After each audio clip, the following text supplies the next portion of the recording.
আজকে আমরা আরো গুরুত্বপূর্ণ একটা বিষয় নিয়ে কথা বলবো, সেটা হচ্ছে একটা শব্দ হচ্ছে বাত, আরেকটা শব্দ হচ্ছে বেত। তোমাদের কাছে মনে হইতে পারে দুইটা শব্দ একই, কিন্তু না শোনারা, দুইটা শব্দের মধ্যে বিশাল একটা পার্থক্য আছে।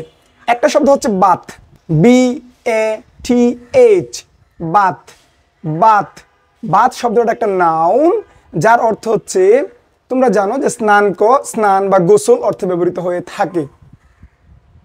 আরেকটা শব্দ হচ্ছে BATHE, বেত। বেত, BATHE, বেত। বেত এর অর্থ হচ্ছে গোসল করা বা স্নান করা, যেটা ভার্ব অর্থে ব্যবহৃত হয়ে থাকে। তাহলে আমরা নাউন ফর্মটা কি পাইলাম? বাত। আর ভার্ব ফর্মটা কি পাইলাম? বেত। সে ফর এক্সাম্পল, আমি তোমাকে বললাম যে I am taking a bath, আমি এখন গোসল করতেছি, আমি এখন শাওয়ার নিচ্ছি, তোমরা যেটাই বলো আর কি।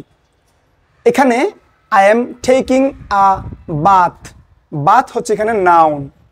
আবার আমি বলতে পারি I am bathing in the river, আমি নদীতে গোসল করতেছি। এখানে আবার ব্যাথিং, ব্যাথিং সেটা হচ্ছে ভার্ব। আরো ইজিলি যদি বলি, আমি তোমাকে বলতে পারি যে আই ব্যাথ ইন দ্য রিভার, আমি নদীতে গোসল করি। তাহলে আমরা জানলাম যে বাথ আর বেথ কিন্তু একই জিনিস না, একটা নাউন ফর্ম, একটা ভার্ব ফর্ম।